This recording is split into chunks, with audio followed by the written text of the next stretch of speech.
Sir तो basically permutation एक ordered तरीका है चीजों को रखने का। हाँ, अरेंजमेंट कि हम कितनी तरह से चीज़ों को अरेंज कर सकते हैं। Let's say Rajat, Parth, Shaunak, Utkarsh 4 students हैं मेरे पास, एंड मैंने डिसाइड किया कि रजत पहली पोजीशन पे बैठेगा, पार्थ सेकंड पे, शौनक थर्ड पे, उत्कर्ष फोर्थ पे। तो apart from this permutation how many permutations are possible? तो देखो यहाँ पे कोई भी 4 बैठ सकता है। Like I have 4 seats. अगर 4 सीट्स है मेरे पास, एक सेकेंड, अगर 4 सीट्स है मेरे पास, तो पहली पोजीशन के लिए आई हैव 4 ऑप्शंस, सेकेंड पोजीशन के लिए I have 3 options, third position के लिए आई हैव 2 ऑप्शंस, एंड यहाँ के लिए आई विल हैव 1 ऑप्शन। तो basically the permutation will be 4 factorial, या अरेंजमेंट विल बी 4 फैक्टोरियल, जो कि हमें ऑलरेडी पता है। ओके, ये हमने पहले से पढ़ रखा है। अब इसी को हम फॉर्मूले में डेवलप करने की कोशिश करेंगे, या एक जनरल टर्म्स में समझने की कोशिश करेंगे कि करना क्या होता है। अब लेट्स से मैंने यहीं पे बोल दिया होता कि रजत और पार्थ हमेशा साथ बैठेंगे, फिर शौनक और उत्कर्ष कहीं भी बैठ सकते हैं। तो अब रजत और पार्थ अगर हमेशा साथ बैठेंगे तो कितने तरह के अरेंजमेंट पॉसिबल है? तो रजत और पार्थ को हम क्या करेंगे, एक एंटिटी मान लेंगे। हम क्या करेंगे, इनको हम एक साथ रख देंगे कि भाई तुम दोनों साथ में ही बैठो, तुम दोनों को एक यूनिट की तरह ट्रीट करेंगे। ठीक है। अब रजत और पार्थ को अगर एक साथ एक एंटिटी आपने मान लिया, और फिर शौनक है, फिर उत्कर्ष है, तो आप कितने तरह से अरेंज कर सकते हो अभी इनको? 3 फैक्टोरियल से। You can arrange the 3 factorials की रजत और पार्थ तो हमेशा साथ में आ रहे हैं, इनको एक यूनिट मान दिया है, तो कितने यूनिट्स हो गए मेरे पास? 1 2 3, 3 लोग हो गए, 3 लोगों को अरेंज करना है, तो 3 फैक्टोरियल से अरेंज कर सकते हो। अब देखो यहाँ पे मैंने क्या कहा था कि ये सीक्वेंस मैटर करता है कि रजत और पार्थ और शौनक, और मतलब किस सीक्वेंस में ये बैठे हैं ये मैटर करता है। तो एक तो आपने इनको एक यूनिट मान लिया है, अग्रीड। एक यूनिट मानने के बाद आपने इनको 3 फैक्टोरियल से अरेंज कर दिया, बट पार्थ और रजत आपस में भी तो इंटरचेंज हो सकते हैं ना। लाइक पार्थ पहले हो सकता है, रजत बाद में हो सकता है।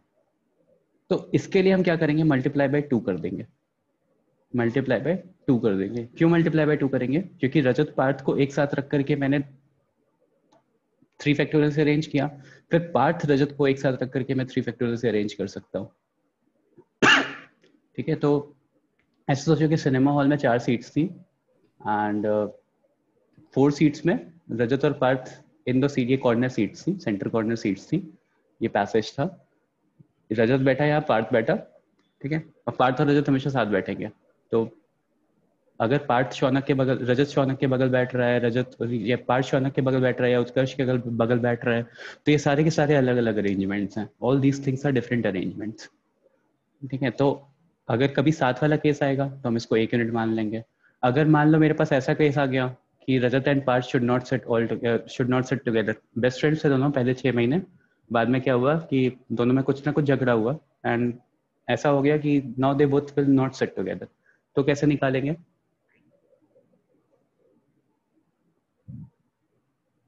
सर दोनों को अलग अलग फिक्स्ड एंटिटीज मान के 2 केसेस बना के लेंगे। इससे बेटर ये है कि चारों को अलग मान लें। ठीक है। चारों को मतलब ऐसा नॉर्मल टोटल अरेंजमेंट कितने पॉसिबल थे? 4 फैक्टोरियल पॉसिबल थे, माइनस वो वाला केस माइनस करने जब रजत और पार्थ साथ बैठे थे। Total number of cases minus वो वाला केस जब रजत और पार्थ साथ बैठ रहे थे, तो माइनस 3 फैक्टोरियल इंटू 2। सर या फिर ये भी कह सकते हैं कि शौनक और उत्कर्ष साथ में बैठे हैं, बिकॉज रजत और पार्थ अलग बैठे हैं, तो फिर शौनक और उत्कर्ष साथ में मान बैठते हैं लो, तो उनके हिसाब मान लो से। यहाँ पे 8-10 स्टूडेंट्स और होते,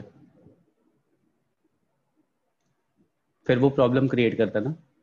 हाँ सर तो एक आप ऐसी वो 3 फैक्टोरियल इनटू 2 कैसे वापस बताना प्लीज, मैं डिस्कनेक्ट हो गया। बेटा देखो, अगर रजत और पार्थ हमेशा एकदम एक साथ बैठेंगे तो ये एक यूनिट की तरह मान लेते हैं हम इनको, कि like these two are always together. ठीक है। तो इनको एक यूनिट की तरह मान लिया।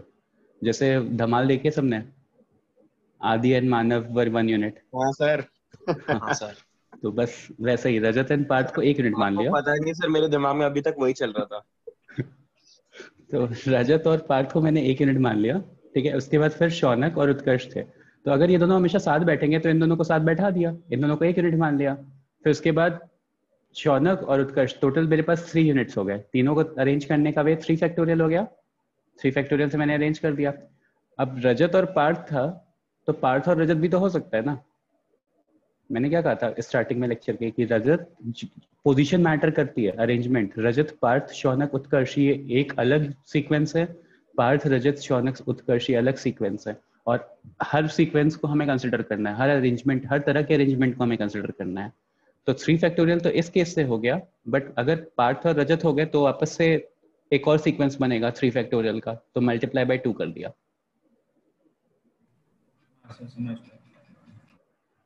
ठीक है, क्लियर हो गया ना सबको? यस अब देखो रिप्रेजेंट करने का वे कैसा होता है, मतलब इन 4 स्टूडेंट्स को तो डेफिनेटली क्लियर हुआ होगा, बाकी किसी को हुआ हो या ना हुआ हो। ठीक है, अब देखो इसको रिप्रेजेंट करने का वे क्या हो जाता है। जैसे मान लो I have a number, let's say number, मतलब a word, let's say number, NUMBER। अब ये है मेरे पास, and I have been asked to select any three letters from this number and find the total number of arrangements that are possible. तो मेरे पास total 6 options थे, 6 में से मुझे 3 सेलेक्ट करने हैं, 3 सेलेक्ट करने हैं, तो यहाँ के लिए मेरे पास 6 ऑप्शंस हो गए, यहाँ के लिए 5 हो गए और यहाँ के लिए 4 हो गए। ठीक है, ऑब्वियसली विदाउट रिपीटिशन, क्योंकि इतने ही ऑप्शंस हैं तो आप रिपीट नहीं कर सकते हो। तो ये मेरे पास कितना आ गया, ये तो आप लोगों ने किया हुआ है, ये मैंने असाइनमेंट दिया था।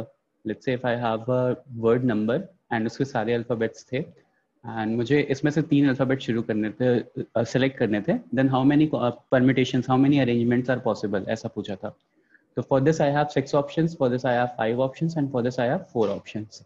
तो बेसिकली आप क्या करोगे, 6 into 5 into 4 कर दोगे। तो इस 6 into 5 into 4 को क्या मैं ऐसा लिख सकता हूँ, multiply by 3, multiply by 2, multiply by 1, 3 2 1। हाँ मतलब भाई देखो 654 को मैंने ऐसा लिख दिया, 3 2 1 से ऊपर भी मल्टीप्लाई कर दूं, नीचे भी मल्टीप्लाई कर दूं। इससे इसको लिखने से क्या हुआ, ऊपर मेरे पास 6 फैक्टोरियल हो गया और नीचे मेरे पास 3 फैक्टोरियल हो गया। तो basically 6 into 5 into 4 can be written like this, 6 factorial upon 3 factorial, and यही मेरे पास परम्यूटेशन का फॉर्मूला आता है। This is the formula. 3 numbers choose किए, मतलब 6th 5th और 4th पोजीशन वाले। हाँ मतलब इसमें से मुझे क्वेश्चन ये था कि मेरे पास 6 अल्फाबेट्स हैं, NUMBER। Now you have to select 3 alphabets and find the total number of arrangements that can be made. तो पहली पोजीशन के लिए 6 ऑप्शंस थे मेरे पास, सेकंड पोजीशन के लिए 5, थर्ड ऑप्शन के लिए 4। ठीक है, अगर एक लेट्स से आपने यहाँ B सेलेक्ट कर लिया तो सेकंड पोजीशन के लिए 5 ही ऑप्शंस बचे ना, क्योंकि B तो ऑलरेडी जा चुका है। फिर थर्ड पोजीशन के लिए 4 बचा। सर व्हाट इफ कोई अल्फाबेट रिपीट हो रहा है तो? मैंने पहले ही बोला कि नो रिपीटिशन अलाउड इस पर्टिकुलर सिचुएशन में। मैं बस एक केस इनपुट कर रहा हूँ, अगर ऐसा हो गया तो वो अभी बताऊंगा। यहाँ पे नो रिपीटिशन अलाउड वाला देख रहे हो, अभी वो भी प्रूव करूंगा। तो यहाँ पे क्या हो जाएगा, मतलब जैसे हमने अभी पढ़ा है 6 into 5 into 4 कर देते हैं तो हमें टोटल नंबर ऑफ केसेस मिल जाते हैं। उसको रिप्रेजेंट करने का वे कैसा हो सकता है, उसको रिप्रेजेंट करने का वे ये भी हो सकता है 6 फैक्टोरियल अपॉन 3 फैक्टोरियल। ठीक है, and this is the formula, this is the formula. और फॉर्मूले को कन्वेंशन क्या है, लिखने का वे क्या है, NPR। NPR सर पढ़ा ही है, NCR पढ़ा, लेकिन नहीं NPR पढ़ो, अभी NCR बाद में आएगा। NPR, this represents arrangement, NCR is for combination, ये PR is for permutation, NPR is for permutation। यहाँ पे N का सिग्निफिकेंस होता है total number of objects, total number of options या ऑब्जेक्ट्स, और R का मतलब होता है कितनी चीजों को सेलेक्ट करना है, टोटल सिलेक्शन। टोटल सिलेक्शन, कितने लोगों, कितनी चीजों को सेलेक्ट करना है। लाइक यहाँ पे मुझे 3 चीज सेलेक्ट करनी थी, तो इसका फॉर्मूला क्या हो जाता, 6PR। 6P3, 6 में से मुझे 3 चीजों को सेलेक्ट करना था, और 6P3 का रिप्रेजेंटेशन क्या हो जाता है, 6 फैक्टोरियल अपॉन 3 फैक्टोरियल। या बेसिकली अगर यहाँ के टर्म्स में लिखना चाहूँ तो N factorial upon N minus R factorial, N factorial upon N minus R factorial. ठीक है, और ये कैसे आता है, अब देखो मतलब मेरे पास टोटल 8 चीजों को सेलेक्ट करना था मुझे, तो 8 चीजों को सेलेक्ट करने के लिए आप क्या करोगे, ठीक है, एक सेकेंड। 8 चीज़ों को सेलेक्ट करने के लिए आप क्या करोगे, n -1 n -2 dot dot dot कहाँ तक जाओगे, n-r+1 तक जाओगे। ऑल्दो ये प्रूव आपके उसमें नहीं है, this proof has been removed, but still मैं बता रहा हूँ। अगर देखो मेरे पास कितना आ रहा था, मुझे 3 चीज़ों को सेलेक्ट करना था, तो मैं कहाँ तक जा रहा था, 4 तक जा रहा था। इफ मुझे 3 चीज़ों को सेलेक्ट करना था तो मुझे कहाँ तक जाना था, 4 तक जाना था। तो देखो n-1 और n-r+1 तक जा रहा हूँ मैं, n-r+1 तक जा रहा हूँ। देखो n-r क्या हो जाएगा, 6 - 3 3 हो जाएगा, लेकिन मैं जा कहाँ तक रहा हूँ, 4 तक जा रहा हूँ, +1 तक जा रहा हूँ। तो न्यूमरेटर में मैं यहाँ तक जाऊँगा, फिर मल्टीप्लाई बाय वही सेम चीज़ कर सकते हो, n-r कहाँ तक, 1 तक, एक एक नंबर कम करते जाओ और इसी चीज़ से डिवाइड कर दोगे n-r डॉट डॉट डॉट 1 तक। तो यहाँ पे बेसिकली क्या हो जाएगा, ऊपर पूरा n फैक्टोरियल हो जाएगा और नीचे n-r फैक्टोरियल हो जाएगा, n-r फैक्टोरियल हो जाएगा। तो ये फॉर्मूला वहाँ से आता है, n factorial upon n-r factorial. तो देखो इम्प्लीमेंट करने का प्रोसेस देखेंगे अभी हम। फॉर्मूला बहुत सिंपल है, n factorial upon n-r factorial. क्या है, टोटल नंबर ऑफ ऑब्जेक्ट्स जो मेरे पास, टोटल नंबर ऑफ ऑप्शंस जितने दिए हुए हैं और कितनी चीज़ों को मुझे अरेंज करना है, कितनी चीज़ों को मुझे सेलेक्ट करके अरेंज करना है। तो n factorial upon n-r factorial. ठीक है, अब पूछो अपने questions. C stands for combination but the functioning is same. C stands for combination. Manish बताऊंगा बेटा, अभी कॉम्बिनेशन के बाद में बात करेंगे। कॉम्बिनेशन और परम्यूटेशन के क्वेश्चंस को डिफरेंशिएट करना ही अकेले बहुत बड़ी चीज़ हो जाती है। ठीक है, प्रसन्ना सब हेडिंग वाज परम्यूटेशन का formula derivation for the formula NPR। Okay, तो क्वेश्चन के थ्रू समझने की कोशिश करते हैं। सर 1 मिनट नोट करना। हाँ नोट कर लो आप, क्वेश्चंस के थ्रू समझने की कोशिश करेंगे उस चीज़ को।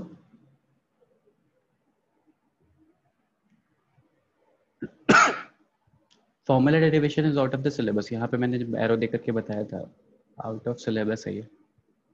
फॉर्मूला कभी आपसे नहीं पूछेगा, वैसे भी परम्यूटेशन से इतने अच्छे अच्छे क्वेश्चन बनते हैं, ये क्वेश्चन पूछ करके वेस्ट नहीं करेगा।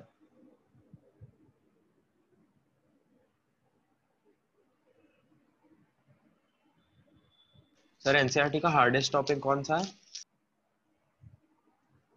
एनसीईआरटी का हार्डेस्ट टॉपिक, एनसीईआरटी आप लोग को बहुत इजी लगेगी जब नहीं आईआईटी सर, का मतलब लेक्चर सबसे पढ़ोगे। कंपैरेटिवली ज्यादा टाइम देने लायक कौन सा है एनसीईआरटी में?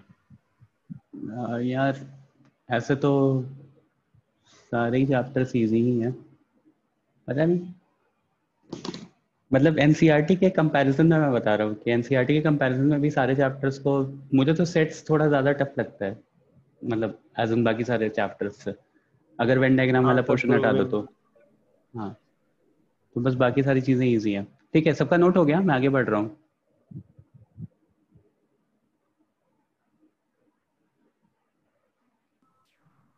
Yes sir.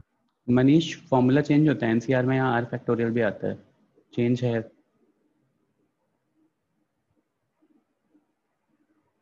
हाँ, तो डायरेक्टली मत सोच लेना कि दोनों सेम होता है। डेरिवेशन नहीं लिखा तो चलेगा ना? हाँ, डेरिवेशन नहीं लिखा तो चलेगा, बस ये फॉर्मूला इंपॉर्टेंट है, n factorial upon n-r factorial. Okay, जैसे अब देखते हैं, ठीक है, क्वेश्चंस के थ्रू समझने की कोशिश करते हैं। जैसे मान लो मेरे पास एक लॉक है, आई have a lock of four numbers, और numbers can vary between 0 to 9 and repetition is not allowed। जिससे मैंने ही लॉक डाला है एंड मैंने आपसे बोला है कि गेस करो कितने कॉम्बिनेशंस पॉसिबल हैं, एंड मैंने क्या किया, नंबर्स रिपीट नहीं किए हैं। तो आप क्या करोगे, यहाँ के लिए 10 ऑप्शन है, यहाँ के लिए 9, यहाँ के लिए 8, यहाँ के लिए 7, ऐसे मैंने ऑलरेडी आप लोग को पढ़ा रखा है। ठीक है, इतने तरह के कॉम्बिनेशन, इतने तरह के अरेंजमेंट्स पॉसिबल हो सकते थे कि यहाँ के लिए सर के पास 10 ऑप्शन थे, यहाँ के लिए 9 थे, यहाँ के लिए 8 थे, यहाँ के लिए 7 थे, आप मल्टीप्लाई कर दोगे आपको आंसर मिल जाएगा। इसको उसके टर्म्स में देखते हैं, एनपीआर के टर्म्स में। तो देखो 10 ऑप्शंस थे टोटल मेरे पास, कितने सिलेक्शंस करने थे मुझे, 4 सिलेक्शंस करने थे। तो this will B 10 factorial upon n-r 6 factorial. और यहाँ से भी करोगे तो ऐसा ही लिखोगे, 10 into 9 into 8 into बेसिकली 7। मतलब पहले हम मैन्युअली करते थे, अभी उसका फॉर्मूला है। हाँ उसका फॉर्मूला है, और 6 into 5 into 4 into 3 into 2 into 1, ठीक है। करने का प्रोसेस ये हो जाएगा। तो यहाँ पे देखो वही रिजल्ट तो वही आएगा, बट दिस इज मोर, मतलब ये थोड़ा ज़्यादा इजी फॉर्मूला पड़ेगा, क्योंकि यहाँ पे क्या करोगे, instead of expanding everything and calculating each time, आपको कई बार इसको लिखने की वजह से सिंपलीफाई, जैसे कई बार क्या होता है कि इसको एक वेरिएबल मान लेना ज़्यादा ईजी पड़ता है। You guys know that thing कि लाइक बहुत ज़्यादा कैलकुलेशन होती है तो एक वेरिएबल एज्यूम करके फिर कैलकुलेशन करना ज़्यादा ईजी हो जाता है। बस सिमिलरली एनपीआर का फॉर्मूला हम यूज़ करेंगे। ठीक सर एचएम सर बोलते कि रशिया में यही इस्तेमाल होता है। मतलब इसको पता पूरी नहीं तरह यार। से सॉल्व नहीं करता। हाँ ऐसे हाँ ही मतलब बोल, पूरी तरह से सॉल्व नहीं करना होता है, ये यही मेरे कहने का पॉइंट था कि इसको पूरी ऐसे तरह से उसको सॉल्व नहीं करना नेचुरल होता नंबर्स है, की तरह ट्रीट करते हैं वो लोग। अनलेस एंड अनटिल एकदम लास्ट ऑप्शन हो ना कब कि कैलकुलेट करके आपको आंसर सर बताना है लास्ट स्टेप हो, तो you have to write it in this form, इसी फॉर्म में छोड़ दो, एकदम लास्ट में सॉल्व करेंगे इसको, कई सारी चीजें इसमें कैंसिल आउट हो जाएंगी लास्ट में। सर ऐसे छोड़ देते हैं मतलब? बताऊंगा बेटा अभी, मतलब ऐसे छोड़ सकते हो, मतलब कि मतलब अगर यहाँ पे आपको क्वेश्चन पूछा तो आप आंसर निकालोगे ही, बट आगे मान लो और भी जगह यूज करना है तो use it like directly like this, जैसे आप एक वेरिएबल ए असाइन करके ए वेरिएबल यूज करते हो, फिर बाद में ए को सॉल्व करते हो एकदम लास्ट में। सर जो आपने आर.एस. अग्रवाल में दिया था ना, हाँ उसमें क्वेश्चन कुछ ऐसा ही था जिसमें लॉक था और एंड में पूछा, मतलब बोला था कि we can't repeat the numbers, हाँ लेकिन एंड में पूछा था कि कितने गलत ऑप्शंस हो सकते हैं, तो उन्होंने ना सिर्फ टोटल में से जो हमने निकाले थे वो सब्ट्रैक्ट कर लिया, लेकिन उसमें तो रिपीटेड वाले भी आने चाहिए थे ना गलत के लिए। अच्छा पहले मैं रिपीटेशन पढ़ा देता हूँ, फिर मैं उस क्वेश्चन को करने की कोशिश करता हूँ। जी सर। अब देखो ये तो विदाउट रिपीटेशन चल रहा था कि विदाउट रिपीटेशन ऐसी ऐसी चीजें हो जाएंगी। What if the words are repeating, जैसे for example let's say root है, मेरे पास एक वर्ड है root, and now I have to arrange this words, arrange these words. तो नॉर्मली आप क्या करते हो, आप 4 फैक्टोरियल से अरेंज कर देते हो। अगर आपके पास 4 वर्ड्स होते हैं तो आप कैसे अरेंज करते हो, 4 फैक्टोरियल से अरेंज कर देते हो। बट यहाँ पे तो 2 वर्ड्स रिपीटेड हैं, बट यहाँ पे तो 2 वर्ड्स, रोशक बंद कर दिया बेटा मैंने, यहाँ पे 2 लेटर्स रिपीटेड है, सॉरी लेटर्स। तो अब अगर 2 लेटर्स रिपीटेड हैं तो कैसे डील करना है, तो देखो अभी क्या हो जाएगा, सीक्वेंस कैसे कैसे बनेंगे, आर को स्टार्टिंग में रख लिया, OTO R2, और कोई सीक्वेंस बन रहा है क्या? सर OR, नहीं आर को पहली पोजीशन पे रखे, अच्छा पहले लिखना। ओ को पहली पोजीशन पे रख लेते हैं।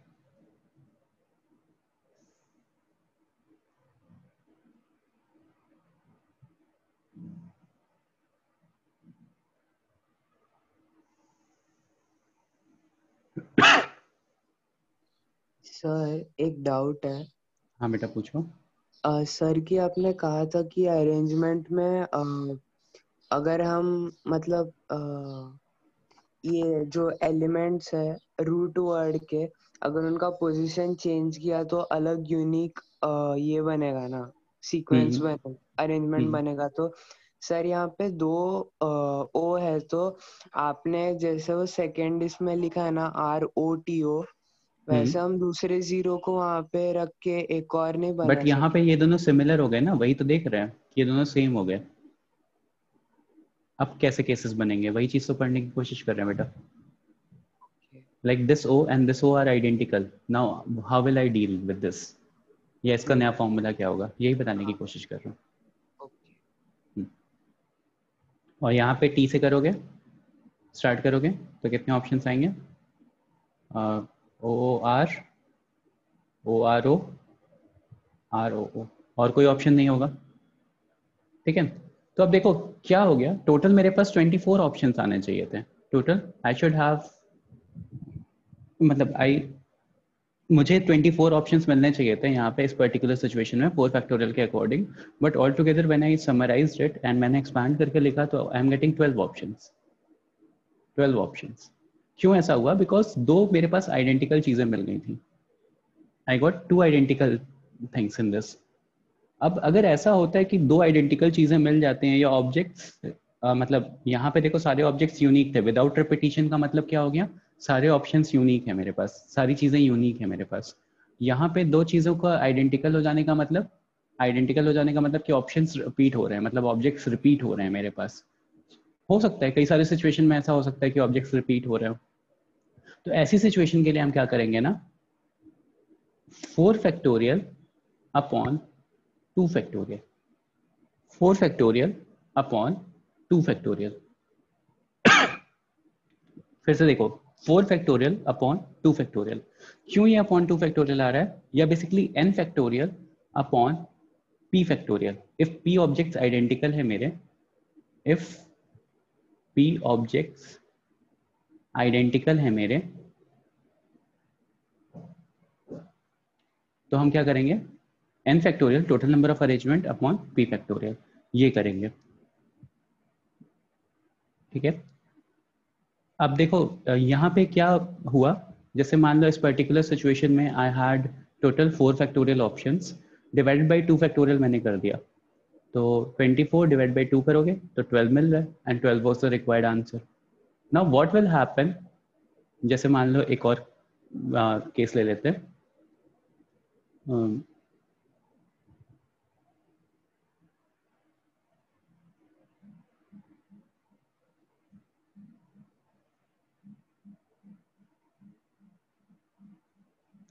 यहाँ पे टोटल नंबर ऑफ अरेंजमेंट कितने पॉसिबल होंगे, बुक्स 5 फैक्टोरियल अपॉन 2 फैक्टोरियल। यहाँ पे देखते हैं,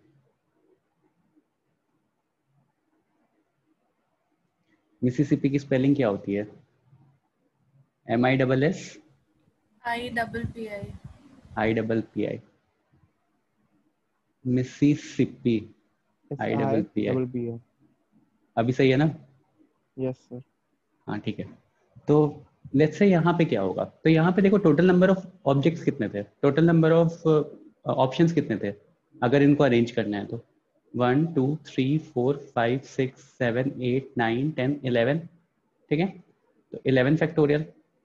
अब कितने आइडेंटिकल ऑब्जेक्ट्स हैं, अगर मैं आई देखूंगा तो आई कितनी बार आ रहा है, 4 टाइम्स आ रहा है, आई इज कमिंग 4 टाइम्स, तो ये 4 आइडेंटिकल हो गए। एस कितनी बार आ रहा है, S is coming 4 times.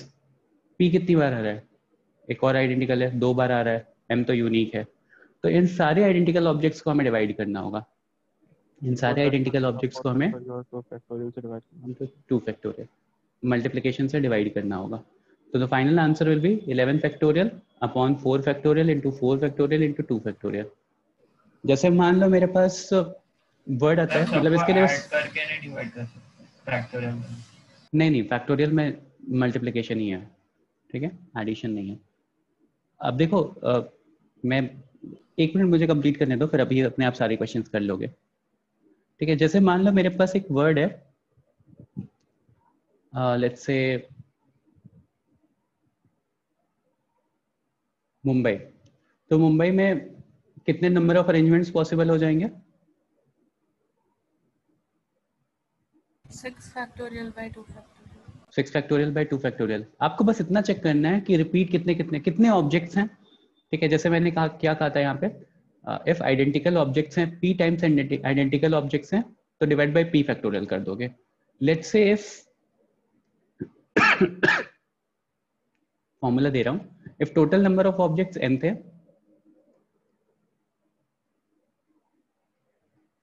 And p1 एक तरह के आइडेंटिकल ऑब्जेक्ट्स थे, ठीक है, जैसे p1 लेट्स से i हो गया, यहाँ पे 4 था, p2 दूसरे तरह के आइडेंटिकल ऑब्जेक्ट्स थे, p3 तीसरे तरह के आइडेंटिकल ऑब्जेक्ट्स थे, एंड सो ऑन। तो टोटल नंबर ऑफ अरेंजमेंट कितना हो जाएगा, n factorial divide by p1 factorial into p2 factorial into p3 factorial dot dot dot, जितने भी आइडेंटिकल ऑब्जेक्ट्स आपको मिलते जा रहे हैं। तो this will be my formula, this is given as a theorem, बस थ्योरम दिया है, उसका कोई प्रूफ कुछ नहीं है आपके लिए इंपॉर्टेंट, बस आपको ये चीज़ नहीं याद रखनी है। तो आती कैसे है ये बाद में कभी डिटेल में आराम से बताऊंगा। ठीक है, अभी देखो मिसिसिपी वर्ड में क्या हुआ, इसी थ्योरम के थ्रू एक्सप्लेन करते हैं। जैसे 11 फैक्टोरियल्स, मेरे पास ऑल टुगेदर 11 ऑप्शंस थे, फिर उसमें से मैंने चेक किया कितने कितने आइडेंटिकल हैं, और हर आइडेंटिकल अपनी तरह यूनिक होता है। ऐसा नहीं कि आई 4 आइडेंटिकल है, एस 4 आइडेंटिकल है, पी 2 आइडेंटिकल है, तो ऑल टुगेदर आपने ऐड करके 10 फैक्टोरियल कर दिया। ऐसा नहीं करना है। i अपनी तरह आइडेंटिकल है तो 4 फैक्टोरियल यूजिंग दिस लॉजिक कि p ऑब्जेक्ट आइडेंटिकल थे तो डिवाइड कर दिया, तो i 4 बार आइडेंटिकल है डिवाइड कर दिया, मल्टीप्लाई बाय s भी 4 बार आइडेंटिकल है डिवाइड कर दिया, एंड फिर 2 भी है तो फिर मतलब p भी है तो फिर 2 फैक्टोरियल से डिवाइड कर दिया, एंड सो ऑन। अब जो भी रिजल्ट मिलेगा that will be my final result. Sir ऐसा हो सकता है कि ये फ्रैक्शन हो, ऐसा हो सकता है कि ये फ्रैक्शन जैसे 11 factorial upon 4 factorial into 4 factorial into 2 factorial, ये फ्रैक्शन हो, बिकॉज़ थियोरेटिकली नहीं होना चाहिए ना, बिकॉज़ हम लोग टोटल नंबर ऑफ परम्यूटेशंस ढूंढ रहे हैं।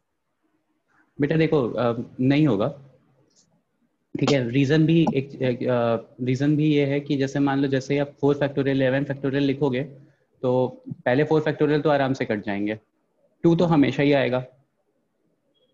जैसे मान लो आपने 5 फैक्टोरियल अपॉन मतलब 2 हमेशा आएगा, एज इन कि जब 4 फैक्टोरियल काटोगे तो 7 8 9 10 5 6 7 8 9 10 सब मिलेगा आपको, तो एक जगह तो 2 कैंसिल आउट हो ही जाएगा। और जब भी आप हायर ऑर्डर लिख रहे हो, जैसे 4 फैक्टोरियल आपने लिखा है and you are getting an 8 और 10, तो ऑब्वियसली सारी चीजें कैंसिल आउट हो जाएंगी। लाइक यहाँ पे भी तो 2 into 2 है ना, मतलब 2 into 3 into 4 है तो 3 भी कैंसिल आउट हो जाएगा, मतलब वो सारी चीजें अपने आप कैंसिल आउट हो जाएंगी, तो you will be getting an integer answer only.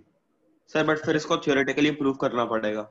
हाँ थियोरेटिकली प्रूव करना पड़ेगा, लेकिन थियोरेटिकली ऐसा मान के चलो कि ये 11 फैक्टोरियल है ना, तभी यहाँ पे 10 फैक्टोरियल का ऑप्शन आ पाया है। लाइक ये 10 फैक्टोरियल से ज़्यादा कभी सीक्वेंस बढ़ेगा नहीं। ये चीज़ समझो कि अगर मेरे पास टोटल ऑल टुगेदर 11 ऑप्शंस थे तो कभी जो नंबर ऑफ ऑप्शन है वो 10 से 11 से ज़्यादा नहीं हो सकते। एंड जैसे ही वो ज़्यादा नहीं होंगे, थियोरेटिकली प्रूव करने के लिए बता रहा हूँ कैसे करोगे, जब भी वो 10 से ज़्यादा नहीं हो सकते मतलब ऑल टुगेदर, और उसको भी आपने डिवाइड किया अलग अलग सेक्शंस में, तो हमेशा के हमेशा वो मतलब कुछ ना कुछ कॉम्बिनेशन ऐसा रहेगा कि हमेशा कैंसिल आउट हो जाएगा। आप इस चीज़ को प्रूव करने की कोशिश करना, हो जाएगा। सर लेकिन अगर ऐसा कुछ केस हुआ कि मतलब जैसे मेरे पास 11 लेटर्स है एम एम एम एम ऐसे करके, तब तो 11/11, तो सर वो तो उसमें तो एक्सीड हो जाएगा ना 10 से। 11/11 1 ही तो हुआ ना। नहीं सर, आप नहीं यहाँ मतलब मैं बोल। ये नहीं कह रहा हूँ, मैं ये कह रहा हूँ कि ये जो ऊपर टोटल नंबर ऑफ केसेस में उससे ज़्यादा एक्सीड नहीं कर सकते हो, तो जैसे इस अच्छा, सिचुएशन में ओके। 10 आया है, हाँ ये कह रहा हूँ। अगर सारे ही एम हो गए, पर्टिकुलरली ऐसा जैसा n नंबर ऑफ टर्म्स है उसके अंदर जिसमें p रिपीटिंग है और r भी रिपीटिंग है, तो हम उस फॉर्म में प्रूफ कैसे करेंगे कि p factorial upon r factorial is always divisible by n factorial. अब मैं उसके लिए एक चीज़ बता रहा हूँ यहाँ पे। जैसे मान लो मेरे पास कोई भी n कंटिन्यूस चीज़ें होती हैं, जैसे कोई भी n कंटिन्यूस, मेरे पास n इंटीजर्स होते हैं, n कंटिन्यूस इंटीजर्स होते हैं, n नेचुरल नंबर्स होते हैं, इंटीजर्स नहीं छोड़ो, नेचुरल नंबर्स, क्योंकि फैक्टोरियल के केस में और होल नंबर्स आते हैं। इफ मेरे पास n कंटिन्यूस नेचुरल नंबर्स है ना, तो they are always divisible by n factorial. For example 5 into 6 into 7 into 8 है, तो this will always be divisible by 4 factorial. If मेरे पास 51 into 52 into 53 है, तो this is always divisible by 3 factorial. अगर n मेरे पास नेचुरल नंबर्स हैं, continuous natural numbers हैं, तो वो हमेशा n फैक्टोरियल से डिविजिबल होता है। जैसे 3 कंटिन्यूस नेचुरल नंबर्स थे तो 3 फैक्टोरियल से डिविजिबल है, 5 कंटिन्यूस नेचुरल नंबर्स थे 4 तो 5 फैक्टोरियल से डिविजिबल होता है, यहाँ 4 है तो 4 से डिविजिबल है। ये चीज़ यूज़ करोगे इसके लिए, तो वहां से देखो क्या हो जाएगा कि 11 फैक्टोरियल अपॉन 4 फैक्टोरियल आपने किया, तो पहले 4 फैक्टोरियल तो कैंसिल आउट हो जाएंगे, उसके बाद आपको 4 कंटिन्यूस नेचुरल नंबर मिलेंगे और 2 कंटिन्यूस नेचुरल नंबर मिलेंगे, तो वो हमेशा ही डिविजिबल होगा। इस चीज़ को यूज़ करोगे।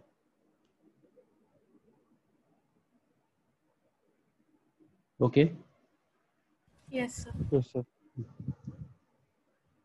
नेक्स्ट इज एक क्वेश्चन करो। तो देखो मैं समराइज कर देता हूँ मैंने क्या बताया है। NPR is n factorial upon r factorial. इसका मतलब होता है कि total number of options n थे, टोटल सिलेक्शन मुझे जो करने थे वो r करने थे। n फैक्टोरियल n ना? minus r factorial ना? हाँ sorry, n minus r factorial. ठीक है, तो मतलब क्या था कि टोटल नंबर ऑफ ऑप्शंस मेरे पास n थे और टोटल नंबर ऑफ सिलेक्शन जो मुझे करने थे वो r करने थे, n factorial upon n minus r factorial. फिर मैंने बताया कि अगर चीज़ें रिपीट हो रही हो तो n फैक्टोरियल अपॉन जो चीज़ें जैसे रिपीट हो रही हो, p1 factorial, p2 factorial, p3 factorial, इसमें वो सिंगल चीज़ और मल्टीपल चीज़ सब कवर हो गई। तो ऐसा बोल सकते हैं कि टिल pn फैक्टोरियल होगा, टिल pn फैक्टोरियल होगा। हाँ, जितने नंबर ऑफ चीज़ें हो रही हैं उतना dot dot dot pn। Okay. जितने नंबर ऑफ चीजें रिपीट हो रही हैं, बट क्योंकि इन वो सबका n सम, फैक्टोरियल ऊपर भी इन इस्तेमाल सबका होता है, सम, हाँ, इन सबका सम n फैक्टोरियल से ज्यादा नहीं हो सकता, मतलब n से ज्यादा नहीं हो सकता। p1 plus p2 plus p3 dot dot dot pn plus pn will not be greater than n, ये चीज याद रखना। नहीं वहां सुदीप वहां पे ये फॉर्मूला नहीं लगेगा बेटा, रूट वाले केस में ना ये वाला फॉर्मूला नहीं लगेगा। रूट वाले केस में आपको अभी और भी केसेस में समझा रहा हूँ, अभी आपको क्वेश्चन के थ्रू और समझ में आएगा। होल्ड करो थोड़ा, एक क्वेश्चन लिखो everyone.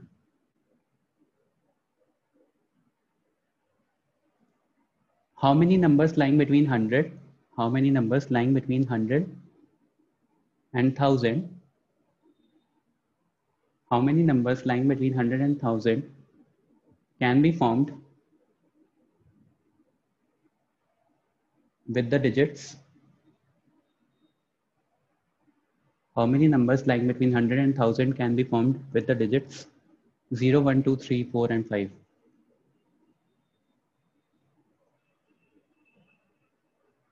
If the repetition of digits is not allowed, repetition not allowed, पहला केस बताओ।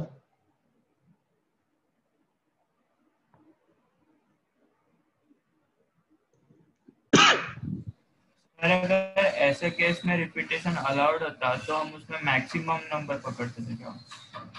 नहीं बेटा, मैं बताता हूँ इसमें क्या करते हैं। रिपीटेशन नॉट अलाउड के केस में बताओ। फिर 6 फैक्टोरियल। 6 सही है फैक्टोरियल। अभिजीत, 6 फैक्टोरियल।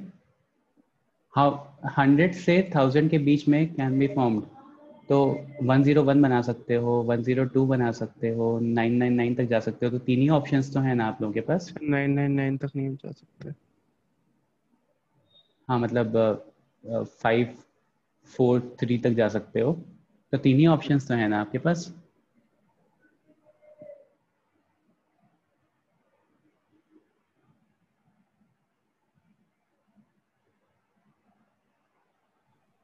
सोचो कैसे करोगे। 5 factorial by 2 factorial. 5 factorial by 2 factorial. 6 factorial by 3 factorial.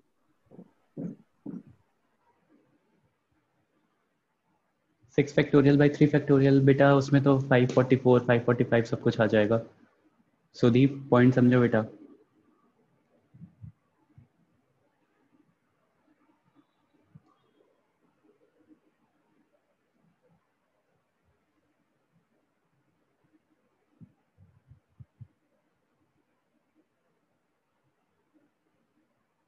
सही है, 6 फैक्टोरियल बाय 3 फैक्टोरियल ठीक है, बट रिपीटिशन अलाउड नहीं है ना। उसका क्या करेंगे? जैसे मान लो मेरे पास यहाँ पे ही देखो, आपको दो नंबर्स रिपीट हो रहे हैं।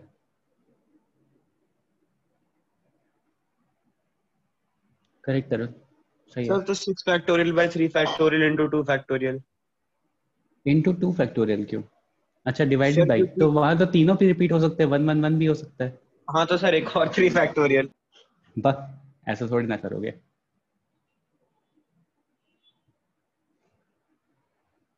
ओके अच्छा देखो, ध्यान से समझने की कोशिश करते हैं। यहाँ पे देखो मेरे पास टोटल कितने चीजें हैं। टोटल मेरे पास 6 ऑप्शंस हैं।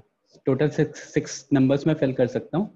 कितनी जगह फिल करनी है, कितने अवेलेबल स्पेस हैं? 3 है, 6p3। ये तो मेरे पास टोटल केसेस आ गए, ठीक है।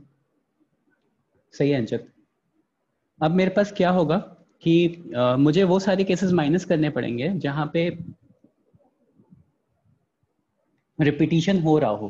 तो अब रिपीटिशन हो रहा हो वो कैसे माइनस करेंगे? How will we subtract that thing?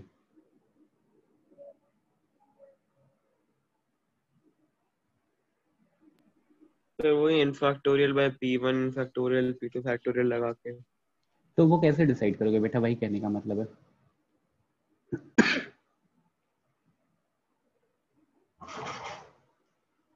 Sir इसका जो आंसर आएगा उसमें हम लोग लगाएंगे n फैक्टोरियल वाला फॉर्मूला। अच्छा इसमें एक और प्रॉब्लम है। 6 फैक्टोरियल p3 फैक्टोरियल में क्या प्रॉब्लम है? प्रॉब्लम ये है कि जीरो भी दिया हुआ है और जीरो से नंबर नहीं स्टार्ट हो सकता, क्योंकि वो 100 से नीचे हो जाएगा। फिर 100 से नीचे हो जाएगा, फिर तो उसको भी काउंटर करना पड़ेगा। हम इसे 3 डिजिट वाला नंबर लेके फिर उसमें नंबर लिख के मल्टीप्लाई करके वैसे इजीली होगा। देखो यहाँ पे बेटा क्या करते हैं, रिपीटिशन नॉट अलाउड दिया हुआ है ना, ठीक है। अगर मैं यहाँ से वो वाला केस माइनस कर दूं, एज एन 6p3 में टोटल देखो ये वो वाला केस भी आ रहा है जहाँ पे 0 आ रहा हो स्टार्टिंग में, 0 आ रहा हो स्टार्टिंग में, तो मैं वो वाला केस माइनस कर दूं जहाँ पे मैंने 0 को पहली पोजीशन पे फिक्स कर दिया है। तो 0 को अगर पहली पोजीशन पे फिक्स कर दिया हो तो बाकी पोजीशन के लिए आपके पास 5 ऑप्शंस बचे हुए हैं और 5p2, 5 में से 2 लोगों को सेलेक्ट करना है, 2 चीज़ों को सेलेक्ट करना है आउट ऑफ दिस 5। तो पहले तो मैंने ये किया, तो मेरे पास क्या आंसर आ गया यहाँ से, 100 आ गया।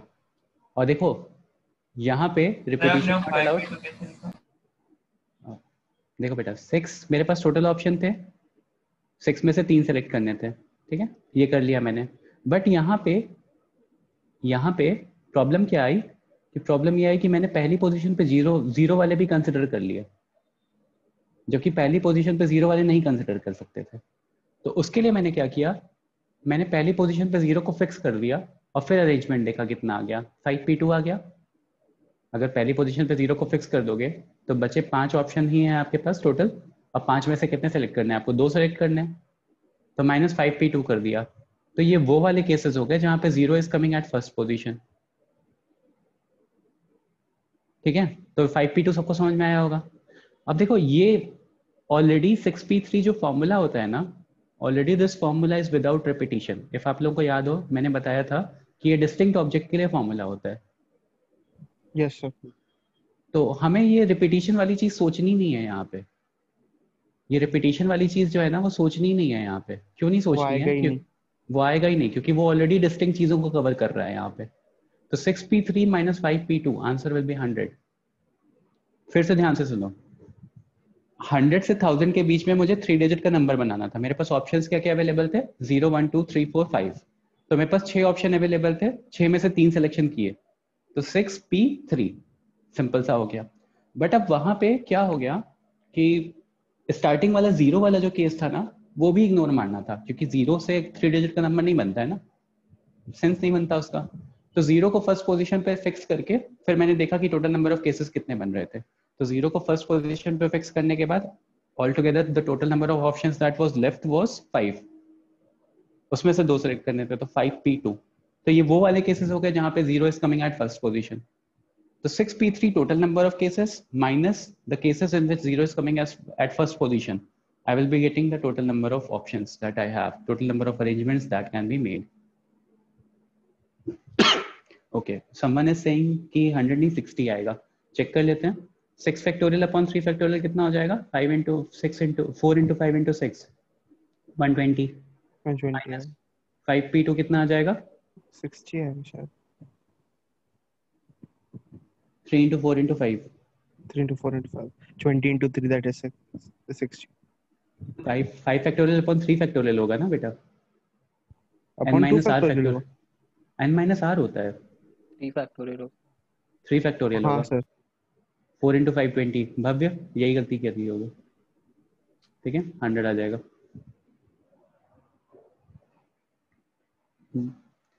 ठीक है, नेक्स्ट एक और क्वेश्चन लिखो। Question is np3 is equals to 42 and n is greater than 4. Find n.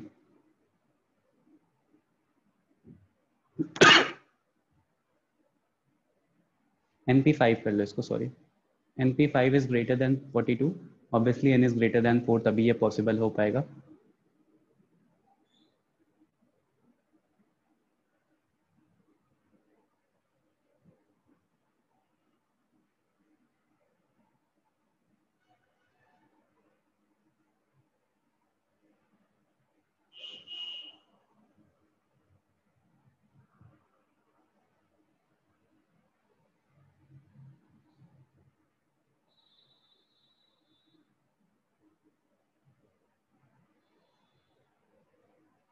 नहीं 7 आ रहा है क्या सबका?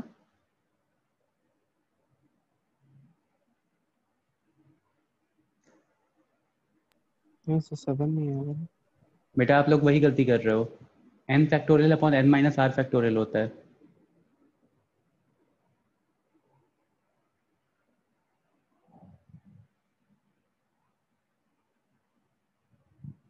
सर ये पक्का 42 है? हाँ बेटा np5 इज इक्वल टू 42 ही गिवन है। सर बन नहीं रहा क्योंकि फिर तो 4 से कम वाला आएगा। नहीं सर, बहुत बड़ा है। बिकॉज सर 5 कॉन्जिक्यूटिव अरे फैक्टर्स हाँ बचे। सर वही। यहाँ पे np3 हाँ पे सर रिटर्न है, वही। सॉरी यहाँ पे np3 पे रिटर्न है, मिसप्रिंट है, वो बाद में सॉल्यूशन में लिखा हुआ है। यहाँ पे np3 पे रिटर्न है। हाँ ठीक है, समझ गया मैं क्या बोल रहा हूँ आपको। np5 is equal to 42 into np3। अब बताओ n की वैल्यू।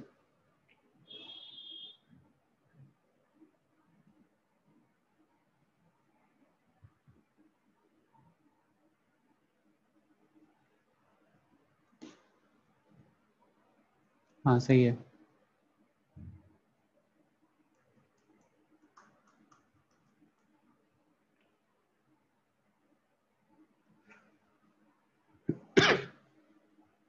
सही है आदित्य, सही है वेदांत।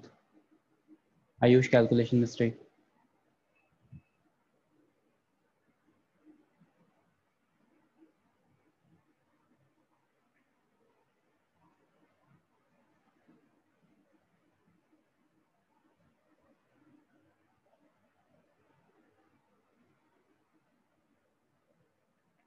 सर 10 है। 10 आ रहा होगा, 10 आ रहा होगा सबका। ठीक है, कैसे करोगे?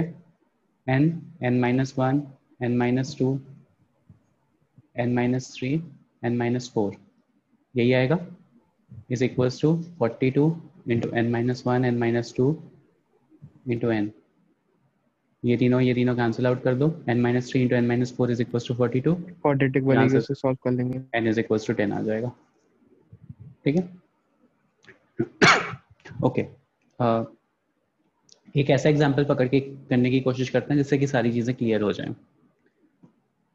तो क्वेश्चन नोट करना ध्यान से, एंड जो चीज़ें मैं पूछूंगा कैलकुलेट करके आंसर लिखते रहना। ठीक है, इंडिपेंडेंस वर्ड है मेरे पास एक, कोई भी बुक मत खोलना।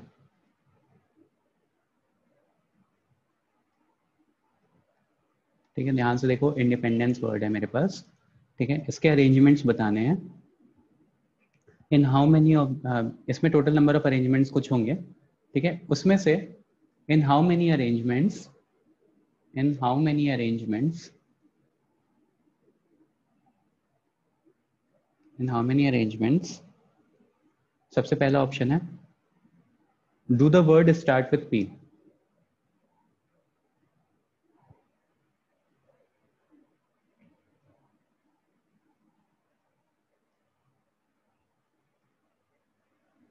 एक मेरे पास इंडिपेंडेंस वर्ड था, ठीक है, जिसमें n total number of arrangements कुछ भी हो सकते थे, मतलब टोटल नंबर ऑफ अरेंजमेंट्स आपको देखने हैं। तो उसमें से कितने नंबर ऑफ अरेंजमेंट में वर्ड पी से स्टार्ट होगा। In how many arrangements will the word start with P. If I have been given a word independence and मैं इसको अरेंज करने की कोशिश करता हूँ, तो in how many of those arrangements do the word start with P. Factorial के form में आंसर छोड़ देना।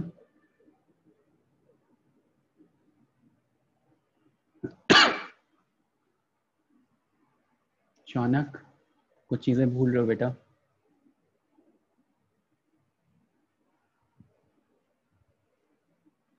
सर चैट पे लिखना कि हाँ चैट पे लिखो। करेक्ट वेदांत। इनकम्प्लीट है शौनक अभी भी।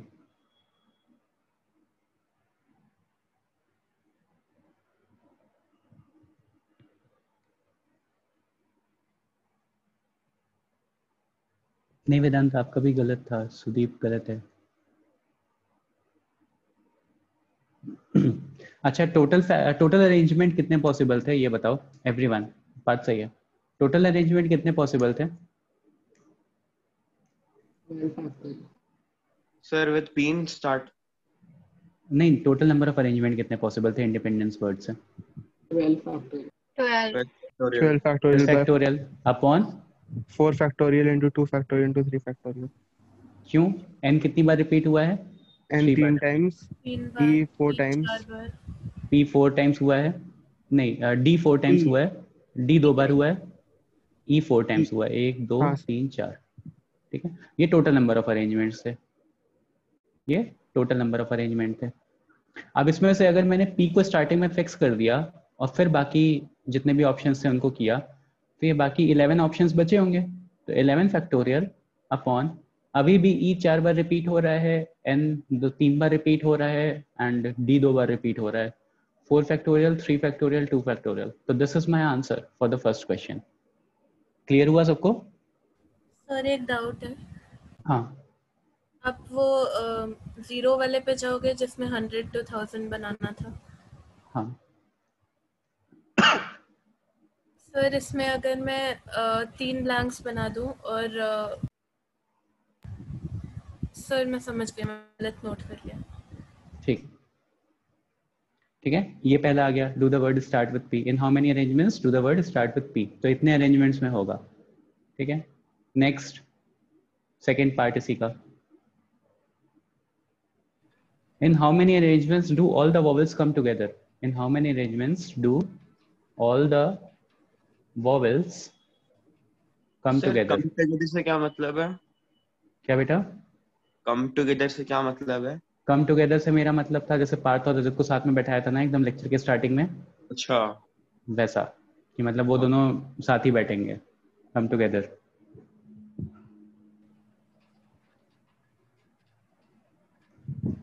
सर आप जो ये पहला लेटर फिक्स कर रहे हो उसमें कंफ्यूजन हुआ है।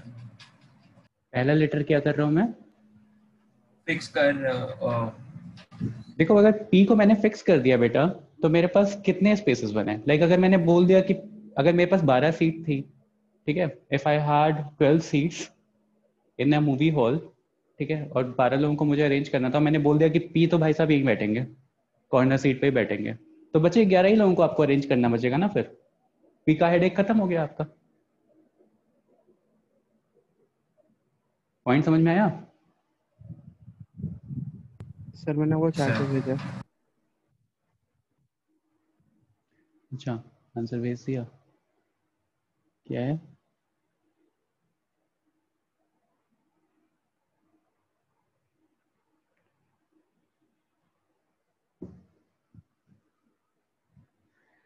एट इंटू, बाप रे बहुत सारे आंसर्स आ रहे हैं। सही है आदित्य, सही है प्रतीक्षा, बस इतना ही सही है, बाकी सबका गलत आ रहा है।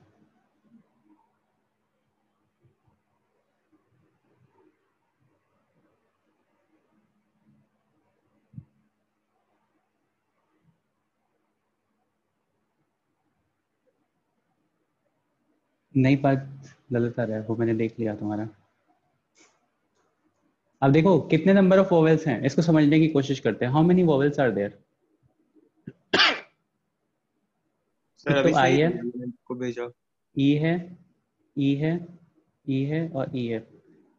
शौनक गलत है, अथर्व प्रसन्ना थोड़ा थोड़ा देखते हैं अभी बेटा। यहाँ पे आप लोग एक चीज नहीं कर रहे हो, तो मैंने क्या किया, इन सारे वोवेल्स को एक साथ रख लिया, तो let's say all the vowels are together. ठीक है, मल्टीप्लाई, कितने नंबर ऑफ स्पेसेस बच रहे हैं इसके बाद? 1 2 3 4 5 6 7, यहाँ पे 7 स्पेसेस बच रहे हैं, 7 स्पेसेस। इसको 1 यूनिट मान लिया, तो all together I have 8 factorial options.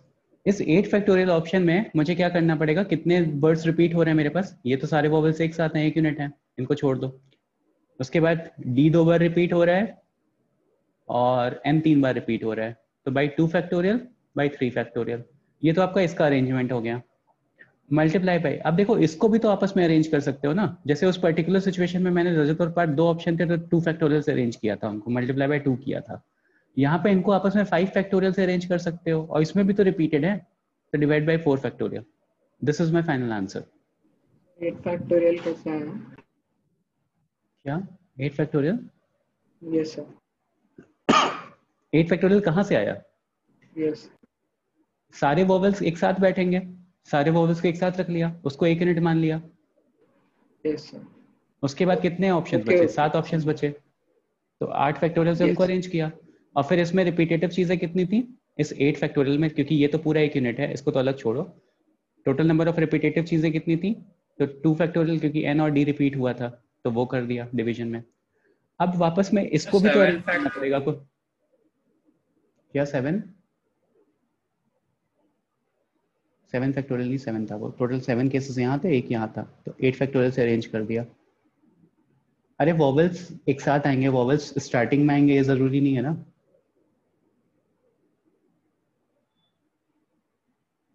नहीं समझ में आ रहा है ये कॉन्सेप्ट?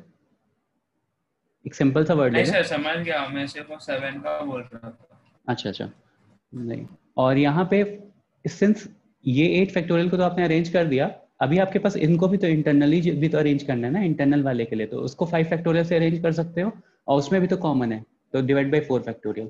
तो दैट इज वाई ये 4 ई है ना, इसके लिए 4 फैक्टोरियल आया विवान। एक सिंपल सा एग्जांपल देखने की कोशिश करते हैं। जैसे मान लो मेरे पास मुंबई है, एंड मुंबई में कितने वॉवेल्स हैं? 3 वॉवेल्स हैं। तो अभी मैंने क्या किया, मैंने इसको मतलब मुझे बोला कि सारे वॉवेल्स एक साथ आएंगे, तो सारे वॉवेल्स को एक साथ कर लिया, और फिर एम बी, ठीक है। तो अब सारे वॉवेल्स को एक साथ करने के बाद टोटल नंबर ऑफ अरेंजमेंट कितने पॉसिबल हो गए? 4 फैक्टोरियल डिवाइडेड बाई, क्योंकि 2 एम थे, दोनों एम कॉमन थे, 2 फैक्टोरियल, ऐसा कर लिया। मल्टीप्लाई बाय, इनको भी तो आपस में अरेंज कर सकता हूँ ना, लाइक यू से स्टार्ट होने वाले इतने ऑप्शंस हो जाएंगे 4 फैक्टोरियल, फिर ए से स्टार्ट होने वाले इतने ऑप्शन हो जाएंगे, फिर आई से स्टार्ट होने वाले, तो डिवाइड बाय 3 फैक्टोरियल। अगर नहीं यू की जगह एक और ए रहा होता तो डिवाइड बाय 2 फैक्टोरियल भी करना पड़ता, क्योंकि ए भी तो रिपीट हो रहा है ना, फिर ए से स्टार्ट होने वाले और एक दूसरे ए से स्टार्ट होने वाले ऑप्शन सेम हो जाएंगे, तो डिवाइड बाय 2 फैक्टोरियल करना पड़ता। सेम गोस हियर, कि अगर मेरे पास टोटल 8 चीजें टुगेदर थी, तो 8 चीजें टुगेदर डिवाइड बाय जो कॉमन चीजें हैं उससे डिवाइड किया, और यहाँ पे ये जो रिपीट हो रहे हैं 4 ही, फाइनली इसको 5 फैक्टोरियल से अरेंज किया, और ये जो 4 ही रिपीट हो रहे हैं इन सबका सिग्निफिकेंस तो एक ही हो गया ना, चाहे एक ई से स्टार्ट करो, चाहे सेकंड ई से स्टार्ट करो, चाहे थर्ड ई से स्टार्ट करो, तो वो सारे केसेस सेम हो जाएंगे। तो उनको एलिमिनेट करने के लिए डिवाइड बाय 4 फैक्टोरियल कर दिया। ठीक है, is this clear? Yes, sir. Third question इसी में, in how many arrangements do the vowels never occur together? In how many arrangements do the vowel never occur together? कभी एक साथ नहीं आते, सारे vowels एक साथ आ गए, कभी एक साथ नहीं आते।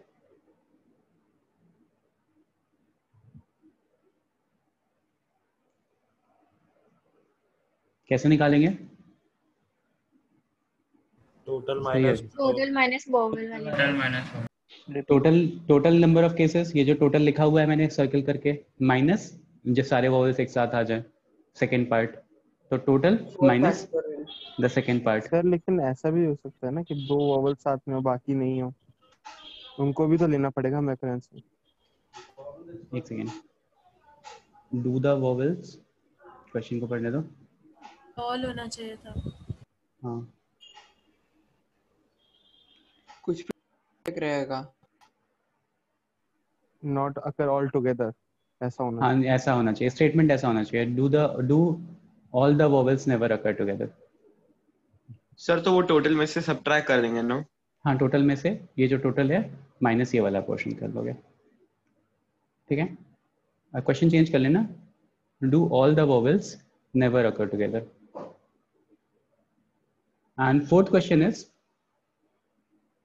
इसी क्वेश्चन का fourth question was, in how many arrangements independence word का do the words begin with I and end with P? Do the words begin with I and end with P? Sir आप second part एक बार वापस बताएंगे क्या? मुझे नहीं समझ आ रहा अभी भी। सेकंड पार्ट ये वाला? हाँ सर। अच्छा बेटा, इस पार्ट को समझने से पहले ये वाला पार्ट समझते हैं। ये वाला पार्ट समझ में आया था? नहीं आया था? ओके देखो, लेट्स से मेरे पास एक वर्ड था मुंबई, एंड मुंबई से बोला था मुझे कि सारे वॉवल्स एक साथ आने चाहिए, all the vowels should be together, ऐसे कितने नंबर ऑफ अरेंजमेंट पॉसिबल हैं। तो मैंने सारे वॉवल्स को एक यूनिट मान लिया और इनको एक साथ रख दिया, ठीक है, क्योंकि ये तीन तो साथ में है तो इनका हम हेडेक बाद में लेंगे, इनको बाद में अरेंज करते रहेंगे। Let's put all this together एक साथ। तो इनको एक यूनिट मान लिया। अब टोटल नंबर ऑफ अरेंजमेंट कितने पॉसिबल हो गए? 4 फैक्टोरियल डिवाइड बाई 2 फैक्टोरियल, क्योंकि वो UAI एक यूनिट थे, MMB। तो टोटल चीज़ें कितनी हो गई मेरे पास? 4 हो गई। उसमें से रिपीटेटिव चीज़ें कितनी थी? 2 थी। एक थी मतलब M, तो कितनी बार रिपीट हुई थी? 2। तो 4 फैक्टोरियल अपॉन 2 फैक्टोरियल। यहाँ तक समझ में आया? सर एक ये 4 फैक्टोरियल, अच्छा UAI और B को करके 4 था। UAI को एक यूनिट मान लिया, क्योंकि वो तीनों हमेशा साथ में आएंगे। अच्छा ओके। वो तीनों हमेशा साथ में आएंगे, जैसे रजत और पार्थ स्टार्टिंग में हमेशा साथ में आ रहे थे तो उनको एक ही यूनिट मान लिया था ना। बस सिमिलरली UAI, क्योंकि all the vowels are together, तो उनको एक यूनिट मान लिया। And once they are 1 unit, तो फिर टोटल नंबर ऑफ केसेस मेरे पास, टोटल नंबर ऑफ चीजें कितनी हो गई? 4 हो गई। एक वो यूनिट और प्लस 3 चीजें और। डिवाइड बाई 2 फैक्टोरियल क्यों किया? क्योंकि M रिपीट हो रहा था। कितनी बार रिपीट हो रहा था? 2 बार रिपीट हो रहा था, राइट।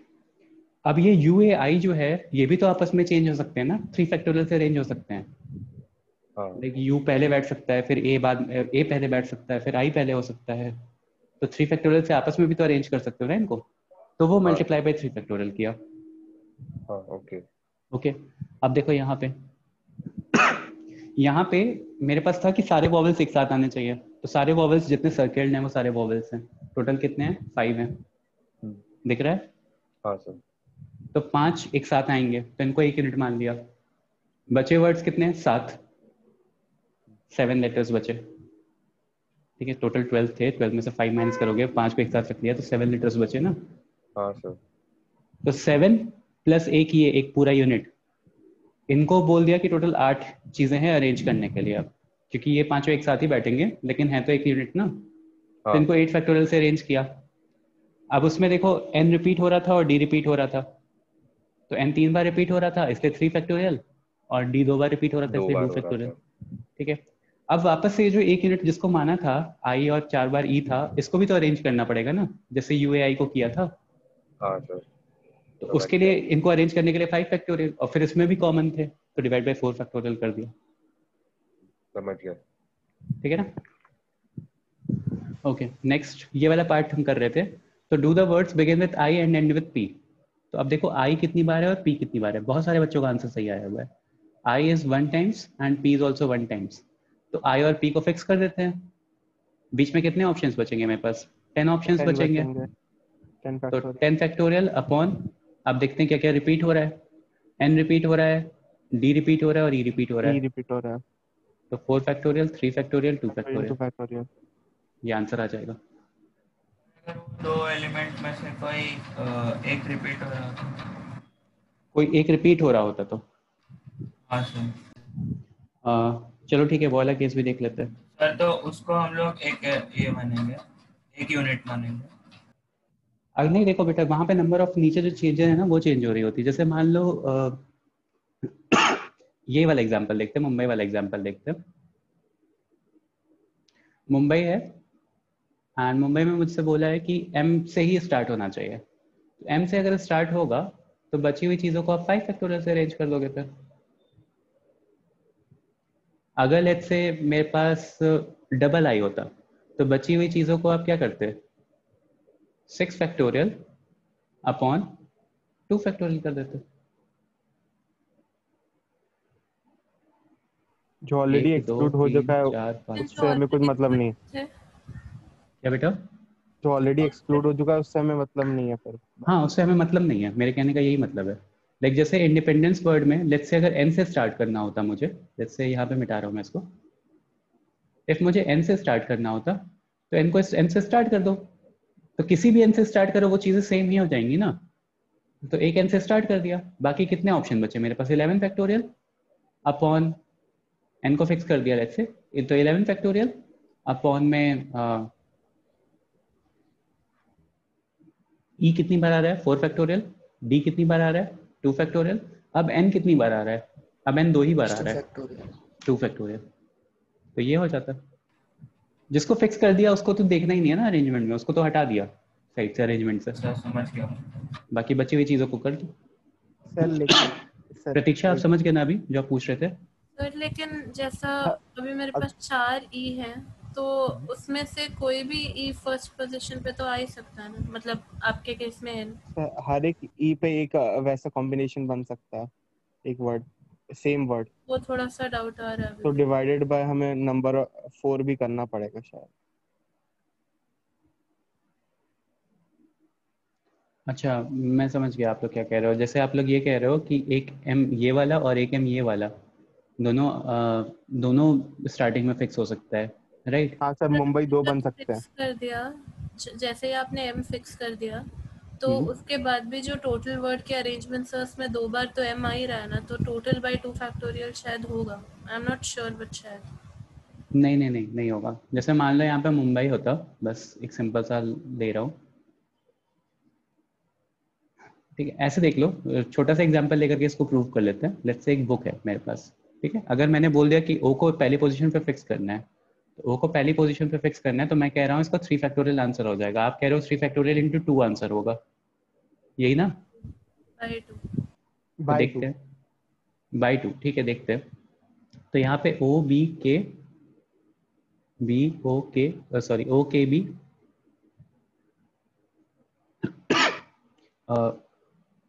बी ओ के बी के ओ एंड के ओ बी एंड के बी ओ। तो 3 फैक्टोरियल से तो अरेंज हो रहा है बेटा, 6 ऑप्शंस तो आ रहे हैं।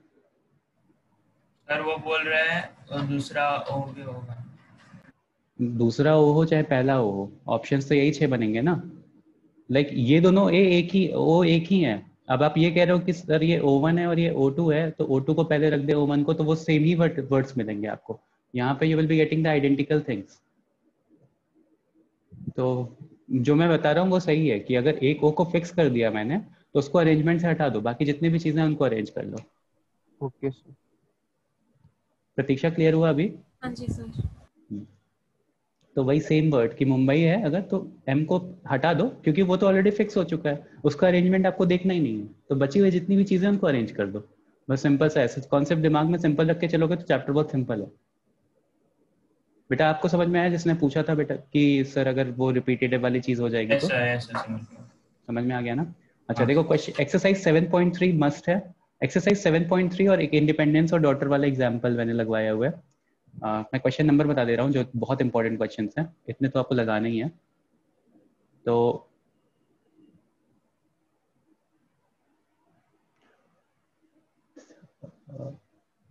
ट्वेल्थ का सेकेंड पार्ट 13 बहुत इंपॉर्टेंट है। 14 ये एग्जाम्पल है, सॉल्व एग्जाम्पल। 15 भी लगाना। 12th का सेकेंड पार्ट 13, 14, 15 ये लगा लेना। उसके बाद फिर 16 मैंने लगवा दिया है।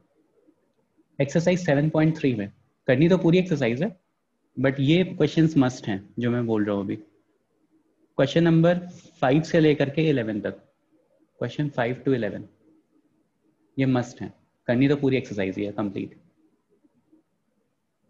ठीक है, इतना करके कोशिश करो कि आप लोगों का अभी तो कोई टेस्ट नहीं आ रहा ना किसी भी बैच का, एक्सेप्ट फॉर जुलाई बैच का है पार्ट टेस्ट है। तो एक्सेप्ट फॉर जुलाई बैच बाकी सब लोग कल तक करके दे दो, ये इवनिंग तक, ज़्यादा टाइम नहीं लगेगा, मतलब 40 मिनट लगेंगे लगभग, 30-40 मिनट्स, उससे ज़्यादा टाइम नहीं लगेगा क्योंकि परमिटेशन के क्वेश्चन को करने में टाइम नहीं लगता है, बस एक बार कॉन्सेप्ट दिमाग में क्लियर आ जाए। और बाकी जुलाई बैच वाले संडे रात तक दे देना। ऑल्सो आज शाम को 5:30 इन द होमवर्क ग्रुप, नहीं ये CBSE वाला लेक्चर आप मुझे भेजोगे असाइनमेंट, वो इंटीग्रेटेड वाला होमवर्क ग्रुप अलग बना हुआ है। ओके, और दूसरी चीज़ एक्सरसाइज नंबर 7.3 है बेटा, 7.3 दूसरी चीज, आज शाम को मैं कॉम्प्लेक्स नंबर का एक लेक्चर ले रहा हूँ for July batch from starting. तो अगर किसी को कॉम्प्लेक्स नंबर नहीं पढ़ा हुआ है या दोबारा से पढ़ना है तो वो अटेंड कर सकता है 5:30 इन द इवनिंग। मैं मीटिंग आईडी शेयर कर दूंगा, क्रेडेंशियल शेयर कर दूंगा ग्रुप पे। If anyone will be interested then he और शी कैन ज्वाइन। ओके, ठीक है, किसी को कोई प्रॉब्लम? No sir.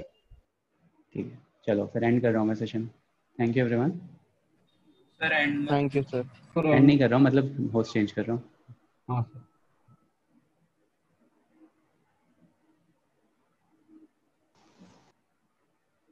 चलो बाय।